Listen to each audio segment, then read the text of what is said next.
Hi, it's Fias Tarot. Hello, all signs, messages, energy check-ins, and prediction reading. Okay, so syempre, before tayo mag-start, kung hindi ka pa nakakapag-subscribe, please do subscribe and hit the notification bell para lagi po tayo maging updated sa mga mangyayari pa lang. Okay? So, yes, kung may mga tanong po ha, oo, akin na lang iiklian. Kung may mga tanong, message na lang po kayo sa akin pong FB page para sa ibang detalye o sa ating mga evil eye items, sa ating granter. Okay, so ito siya, si granter, yan, okay. So, kung may mga tanong, message lang po kayo ha. Oo, pagdating naman kay Perception, yan, message lang din kayo kung may tanong kayo sa kanya. Reader din po yan si Perception, okay? And pagdating kay Kuya Dingsi, healer naman si Kuya Dingsi. Kung meron kayong concern na gustong ilapit, message lang po kayo ha sa amin pong kanya-kanyang FB page. And yes, don't forget to follow. Okay, so let's start. Air signs. Okay, ano bang meron? Anong kailangang malaman? Anong mensahe para sa mga air signs? Okay, Gemini, Libra, and Aqua. Ooh, the Wheel of Fortune. Wow, the Wheel of Fortune. What's with that? Wow. Paparating na magandang energy. May paparating na luck, actually. Okay? Pero, ang nakukuha ko po rito, talagang may kaakibat na responsibilidad. Opo. Okay? May kaakibat, oo, na responsibilidad. Itong luck na nakukuha ko, na nababasa ko rito. Some of you may chance na makapag-travel, may chance na makapag-abroad, may chance na doon mag-work. Okay po, may visa ako nakukuha. Okay, what else? Yeah, the King of Swords. Air signs. King of Swords. The Eight of Pentacles in reversed. Ano tong Eight of Pentacles na naka-reversed? The Four of... Merong pong energy ng offer pagdating sa workplace na parang pag-iisipan muna. Hindi po agad-agad i-claim or hindi agad-agad i-grab. Okay po. So, yun nga, may chance na pwedeng kadikit nito, yung luck. Some of you, this is talking about promotion. Okay? Yes. Yeah. Ang daming isipin. Pag-iisipan pa tong mabuti bago i-grab. What else? Air signs. Yeah, Ten of Wands. Responsibilities. What's that? Effort. The Empress in reversed. Nakakuha ko rito ng mahirap na pagbubuntis. Okay po. So, let's see. Ano tong Empress in reverse? Specific po yun ha. Hindi yun para sa lahat. Okay?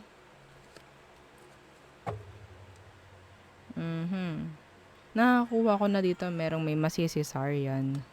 Yung may mga pregnant dyan, yung may mga buntis dyan nanonood. May chance po ng cesarean dito. Cesarean. You need to save more money. Okay, in case. Okay?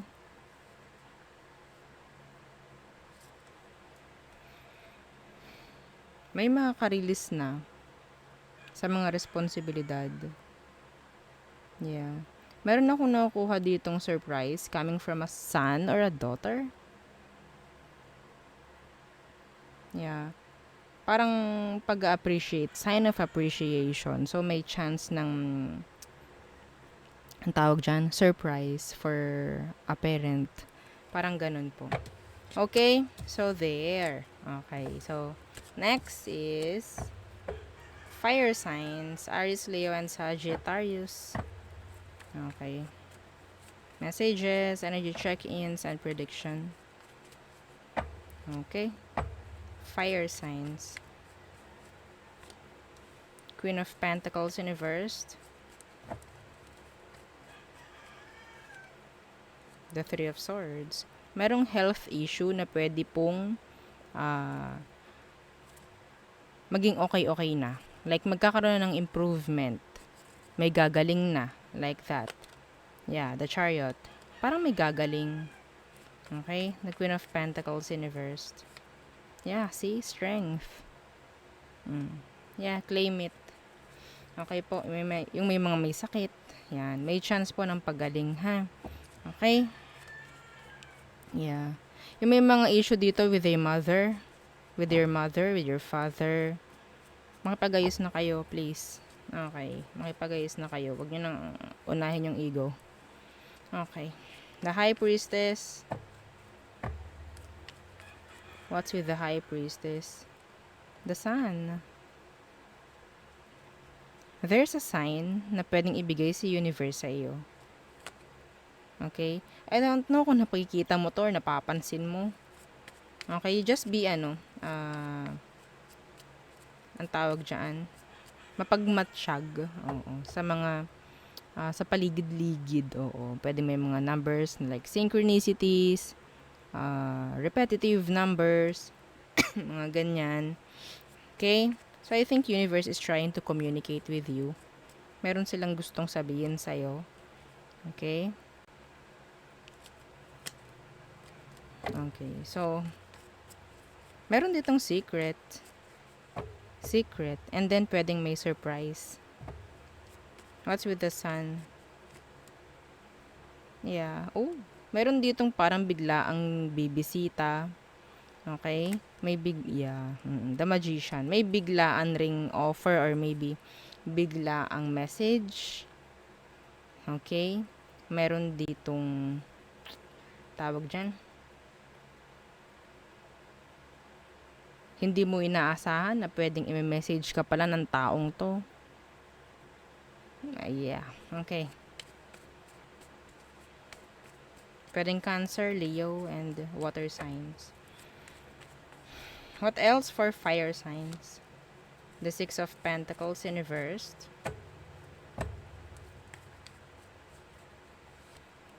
The Two of Cups in reversed.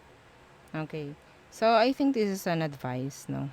Or a message for someone na talagang binibigay lahat. Okay? Binibigay lahat. Oo. Para sa isang connection or relationship. Okay? So, sinasabi dito, kung kaya mong magbigay, dapat hindi ka naghihintay ng kapalit. I don't know why. Kasi kapag naghihintay ka raw ng kapalit, pwedeng yes, masasaktan ka sa huli. Okay, depende sa ginagawan mo ng pabor. Kung gusto mo lang talaga na maging okay, yeah, para no regrets din pagkatapos. Ginawa mo lahat. Okay? Ginawa mo lahat. Dapat wala ka ng regrets dun.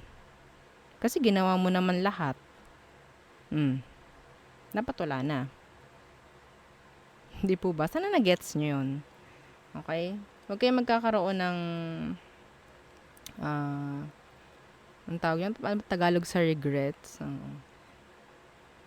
Or doubt sa sarili.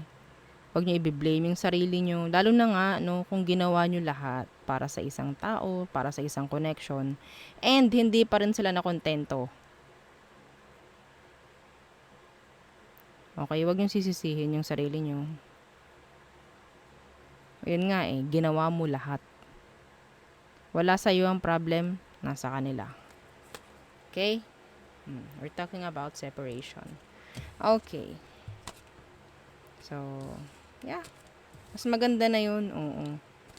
Para wala ka ring masasabi sa sarili mo na, dapat pala ginawa ko yung ganito. Dapat pala, yes. 'Di ba? Next. Water signs, Cancer, Scorpio, Pisces. Cancer, Scorpio, and Pisces. Message for water signs, the Devil in reversed. Capricorn energy. The Queen of Wands.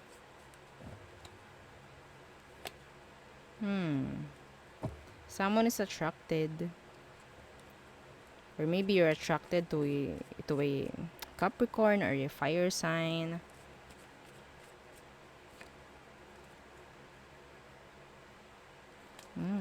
May nakakaramdam ako ng jealousy rito. Selfishness. Parang gusto laging may control pagdating sa'yo or vice versa. Meron dito talagang nakaka-intimidate. Pwedeng Capricorn. Nakaka-intimidate. Yeah. See? The Empress. How intimidating. Okay.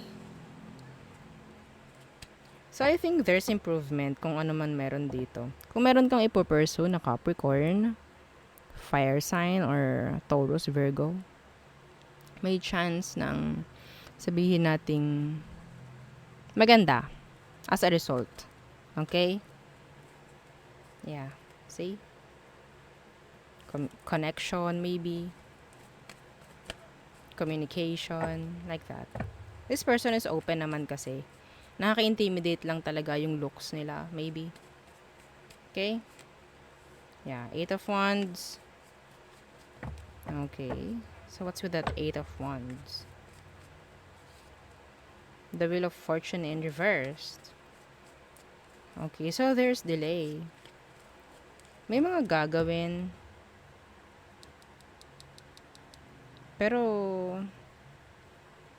eto po ha, kung may mga gagawin kayo, lalo na sa date, no? Oo, sa date na, kung kailan mo to nakita, kung kailan mo to na panood, mas maganda po, no, na unahan nyo na.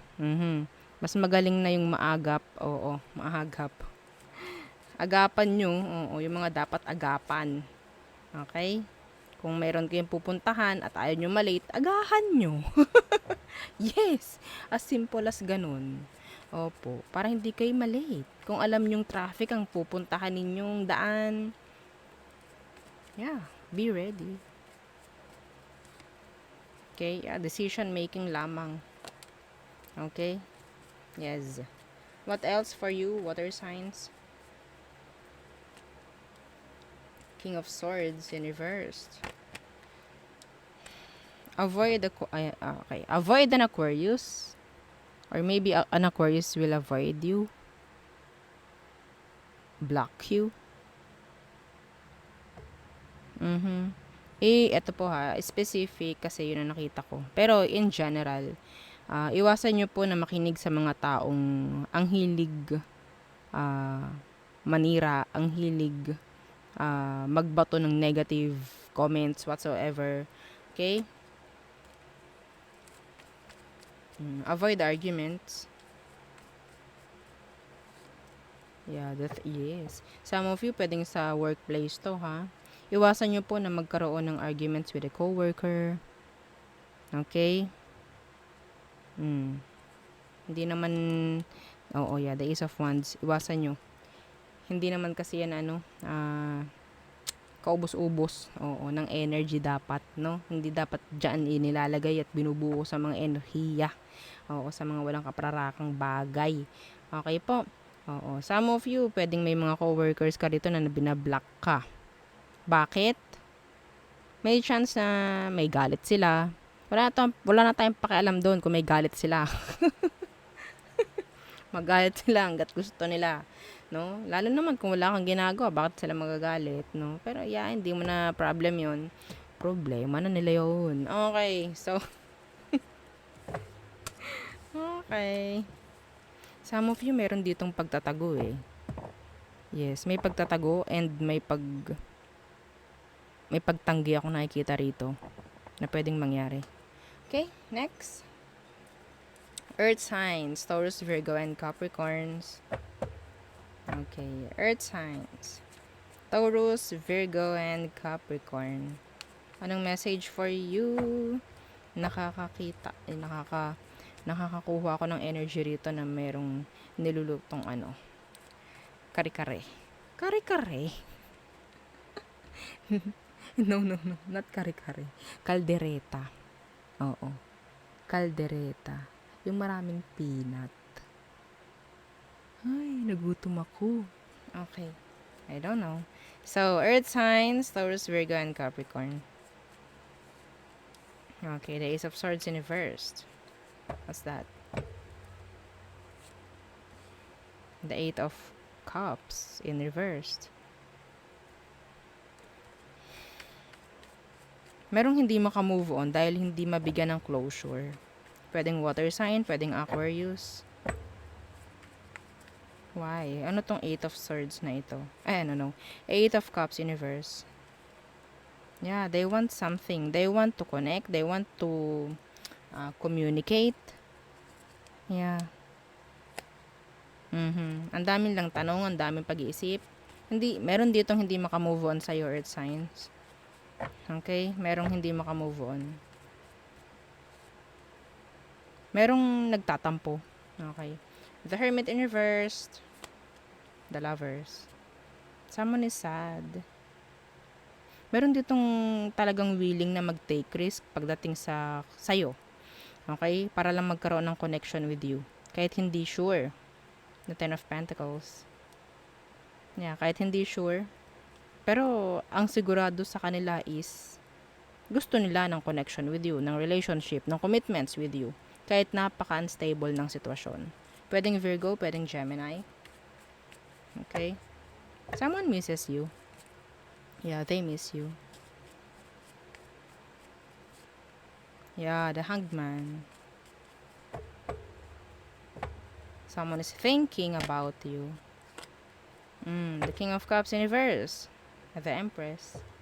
The King of Cups in reverse, this person, sabihin nating isip ng isip sa'yo, hindi nila masabi yung kanilang mga nararamdaman pagdating sa'yo. They have emotion. Okay? Yeah. King of Cups, please, in reverse. What's this? See? The Queen of Cups. Mahirap ang dinaranas ng taong ito. Pwedeng, malakas yung water sign dito. Okay? Yeah, the Ace of Pentacles. Diba sa inyo, Earth signs, meron ditong talagang totally minamahal ka ng totoo. Totohanan. Parang ganyan. Pero, I don't know kung anong hinihintay nito. Hindi ko alam kung anong hinihintay niya. Hindi niya magawa na talagang mag-offer sa'yo, mag-open sa'yo. Let's see. Okay. The Hanged Man. What's with the Hanged Man? Some of them takot. Oh, see? Wala, hindi pa rin talaga. Sinagot. Temperance. Patiently waiting for you. For this. Long term. Sagittarius, Pisces, water sign. Anong meron? Sino to? Earth signs. Scorpio. This person truly loves you. Yeah. Patiently waiting. Itong taong to malungkot, actually. I think this is like a past person's energy. Unsure sa pwedeng mangyari sa inyo, pero ang sigurado lang sa kanya is love ka niya. Oh, truly, deeply, madly. Okay, so there. Oh my golly. Some of you, I'm seeing here marriage pagdating sa inyo. Okay? So, just be patient. Don't be too eager. Don't be too needy pagdating sa ganyang energy. Darating at darating talaga na makikita mo yung para sa iyo. Okay, so there, yun ang ating reading for all signs. Again, don't forget please to like, share, and subscribe and follow our FB page. Thank you. Bye.